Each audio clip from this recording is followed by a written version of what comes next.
The elections are needed for any representative democracy because they solve problem of assessing people on the basis of education, knowledge or experience. They help in analyzing that the people like their representatives or not. Okay, उनका जो काम है, अगर वो जो काम they are processing जो काम कर रहे हैं, उनको ना अपने आप ही पता चल जाएगा कि लोग उनसे सेटिस्फाइड है कि नहीं, उनके काम से सेटिस्फाइड है कि नहीं. They ensure that the representatives rule as per the wishes of the people and make sure that those who are not working for the people do not their representatives. Then in election the voters may make many choices, like they can choose who will make laws for them. Okay, they can choose who will form the government and take major decision. Third, they can choose the party whose policies will guide the government and law making.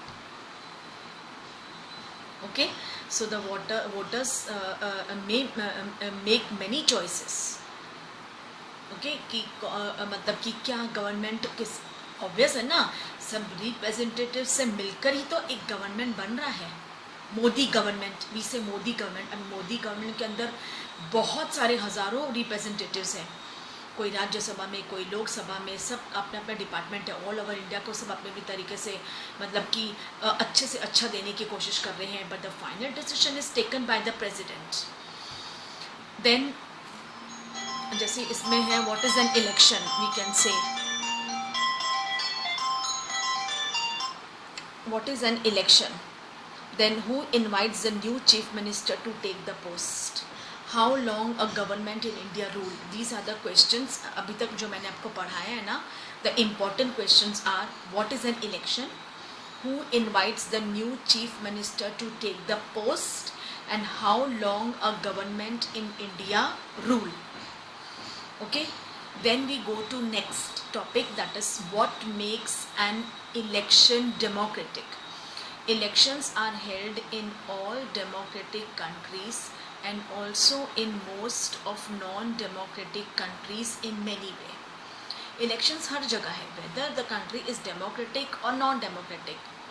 But there is a simple list of minimum conditions which make an election democratic, like everyone should have the right to choose the representatives.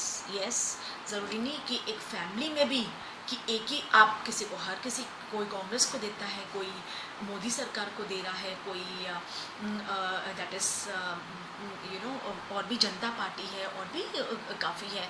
तो ज़रूरी आप किसी को force नहीं कर सकते. Even family members भी can give their votes too, it means everyone has one vote and every vote has equal value. एक एक वोट की बहुत वैल्यू है. Political parties and candidates should be free to contest elections and offer some real choices to the voters. ये free होता है और वो चॉइस दे रहे हैं ना. हमें कितनी चॉइसेस है जब हम 18 ईयर्स अबव, खैर आप लोग तो अभी स्मॉल छोटे हो, आपको नहीं पता. When we go to vote हमारे पास बहुत सारे मतलब कि चॉइसेस है. हमारी मर्जी, हम किसी को भी वोट दें. ओके, और एकदम वो बूथ जैसा बनाता है. हमारा फिंगर किसको वोट जा रहा है वो कोई देख ही नहीं सकता है. ओके, 3 साइड से कवर होता है. The choices should be offered at regular intervals. For that elections must be held regularly after a certain period. है ना, चॉइसेस हमारे पास तो रहते हैं ना. जैसे हम लोग को अभी क्लास के मॉनिटर को चूज़ करना है तो 4 to 5 चॉइसेस होगी, तभी हम उसमें से एक मॉनिटर और एक उसके अंडर उसको चूज़ कर सकते हैं. सो ऐसे ही है, इलेक्शंस रेगुलर इंटरवल्स के बाद भी होते तभी भी हमें चॉइसेस दिए जाते हैं.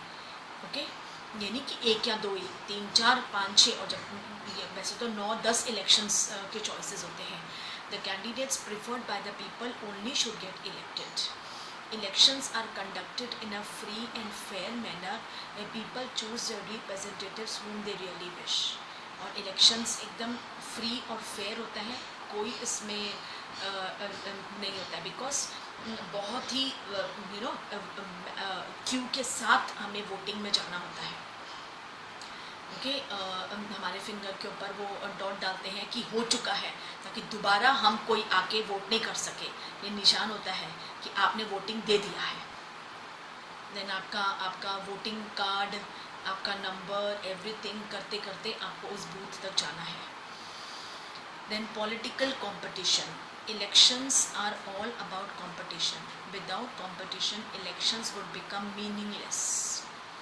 Political competition takes place when different political parties compete to gain the confidence and ultimately the vote of the voters. They make promises and give incentives to motivate the voters.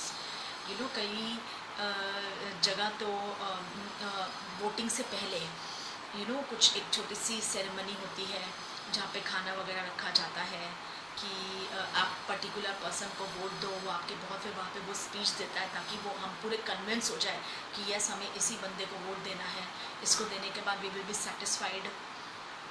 Okay, then वो वहाँ पे promise करता है कि मैं ने जो बोला है मैं वो करूँगा।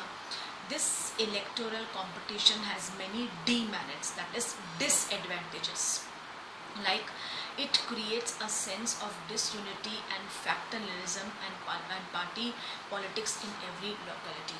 और बताए कई जगह क्या होते हैं, इलेक्शन से पहले ही ना जो इनको वोट देने वाले वो हमेशा एक अलग से ग्रुप में रहते हैं। ओके, मतलब इसमें क्या यूनिटी कब होगी, जब जो देने वाले होते हैं आप उनको भी साथ में लो।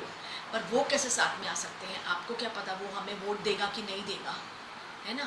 सो ऐसे मतलब थोड़ा बहुत तो प्रॉब्लम हो जाता है, ग्रुपिज्म बनने लग जाता है अलग अलग। कहीं आप देखो तो लोक दल के लोग बैठे हैं, कहीं कांग्रेस के लोग बैठे हैं, कहीं बीजेपी के लोग बैठे हैं, कहीं लोक अदालत के पीपल बैठे हैं, तो अलग अलग की ग्रुपिज्म है।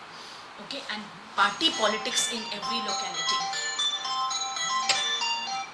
The different political parties and candidates often use dirty tricks like booth capturing to win the elections. और कई जगह तो ट्रिक्स भी होती है, मतलब कि डर्टी ट्रिक्स कि गलत तरीके से वो बूथिंग को कैप्चर करते हैं और मतलब कि होता है ये। ओके, और ताकि उन्हें लगे कि हमारा अगर हार रहा है तो फिर वो गलत तरीका इस्तेमाल करते हैं और हारने वाले को जिताने की कोशिश करते हैं। The pressure to win electoral fights does not allow to form useful long term policies. पर ऐसा कब तक चलेगा, आप किसी को एक बार धमका के दोबारा तो वो आप खड़े ही नहीं रह सकोगे, आपको कोई एक वोट भी नहीं देगा। चलो ये बार तो अगर आपको 50 वोट भी आए हैं और आपने उनको जिताने के लिए फिर धोखा से कर रहे हो, वो पार्टी धोखा कर रही है, तो दूसरी बार आपको एक वोट भी नहीं आएगा। चलो एक साल, उसके बाद क्या होगा। सो ये धोखेबाजी बहुत लंबे तक नहीं चलती है।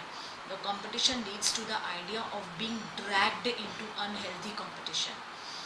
That's why good people do not enter and participate in the political competition. इसलिए आप देखो पॉलिटिक्स में कहा जाता है कि बहुत रिनोड पीपल या ऐसे लोग नहीं जाते, क्योंकि पॉलिटिक्स तो पॉलिटिक्स है, वहाँ कुछ ना कुछ करप्शन तो होता ही है, गोलमाल तो होता ही है। The electoral competition also has many merits, that is advantages. Regular electoral competition provides incentives to political parties and leaders if they can satisfy the voters with their work, they will be able to win again, है ना। जैसे एक बार हमने किसी को जिताया है, वो हमारे लिए बहुत अच्छा हमारा काम कर रहा है, हमें सेटिस्फाइड कर रहा है, हमारे घर के रोड्स अच्छे कर दिए उसने, हमारे लेन के रोड्स अच्छे कर दिए, सैनिटेशन बहुत बढ़िया कर दिया, हर जगह पानी का, मतलब वी आर सेटिस्फाइड किसके काम से कि हाँ देखो इसने बढ़िया काम किया है। ओके, तो हम क्यों करते हैं, ताकि आने वाले टाइम में भी अगले इलेक्शन में भी हम ही जीते हैं। हम इसलिए उनको इंसेंटिव्स, उनको जैसे गांव वालों को तो कुछ ना कुछ देते रहेंगे तभी वो वोट करेंगे ना। गांव वालों की जितनी हो सके गरीबों की मदद करेंगे तभी वही बंदे को फिर से दोबारा वोट करेंगे, तो इंसेंटिव्स तो देना पड़ता है। If a political party is motivated only by desire to be the power, even then it will be forced to serve the people.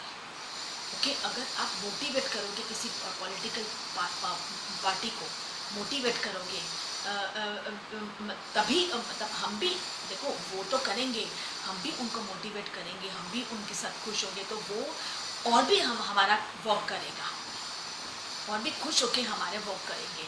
It reveals the real motive of political parties. यही है political parties में, अपना काम निकालना है तो थोड़ा बहुत किसी को इंसेंटिव्स देना पड़ता है, थोड़ी बहुत किसी की बटरिंग करनी पड़ती, तभी हमारा काम होता है। देखो ये तो है, this is a fact.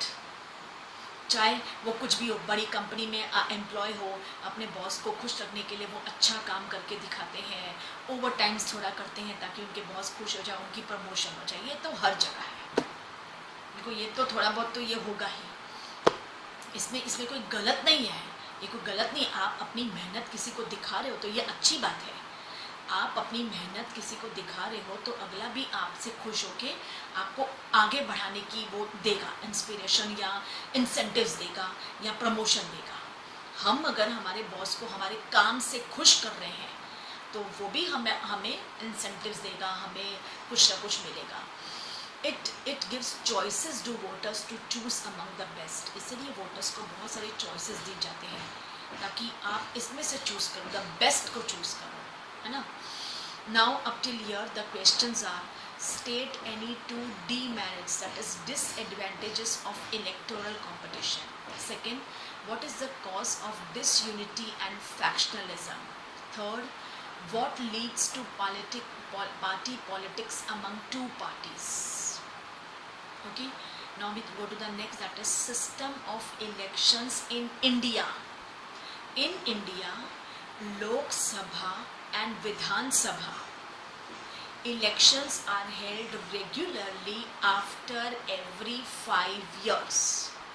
After 5 years, the term of all the, मतलब इतने, अभी तो 5 साल के इतने इलेक्टेड मेंबर्स थे, अभी कुछ उनमें से चले जाएंगे और कुछ है जो वापस वही रहेंगे।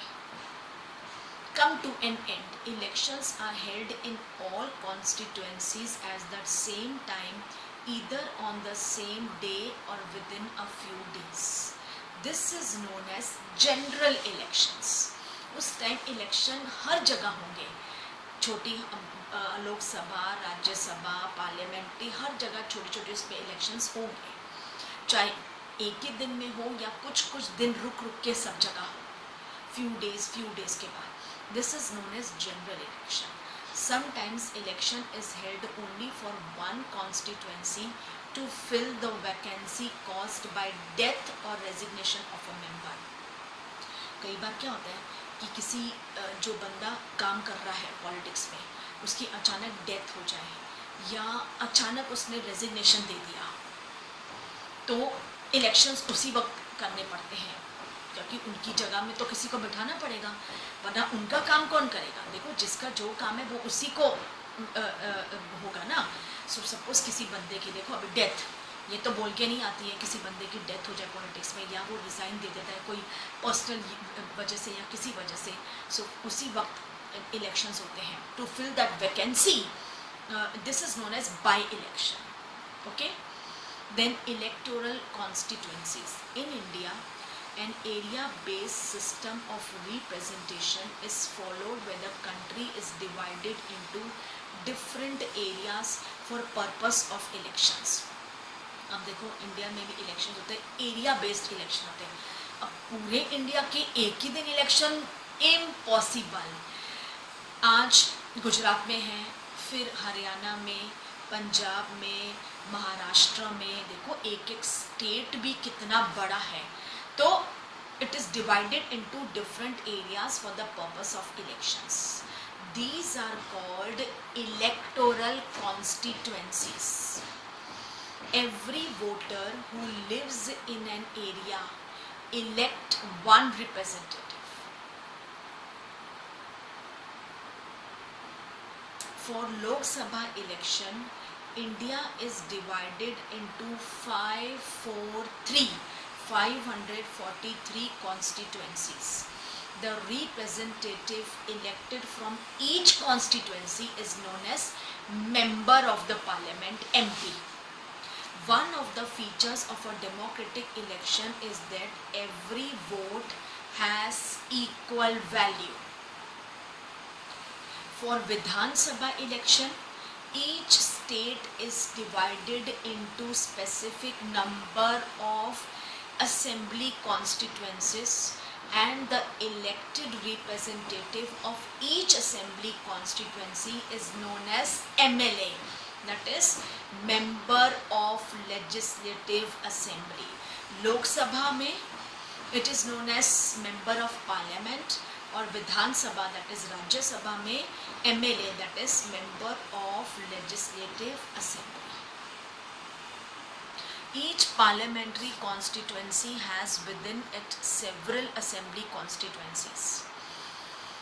एक पार्लियामेंट कॉन्स्टिट्यूएंसी में बहुत सारे अलग अलग, जैसे देखो यूएन यूनाइटेड नेशंस के नीचे बहुत सारे कॉन्स्टिट्यूएंसीज हैं जो यूनाइटेड नेशंस को चला रहे हैं.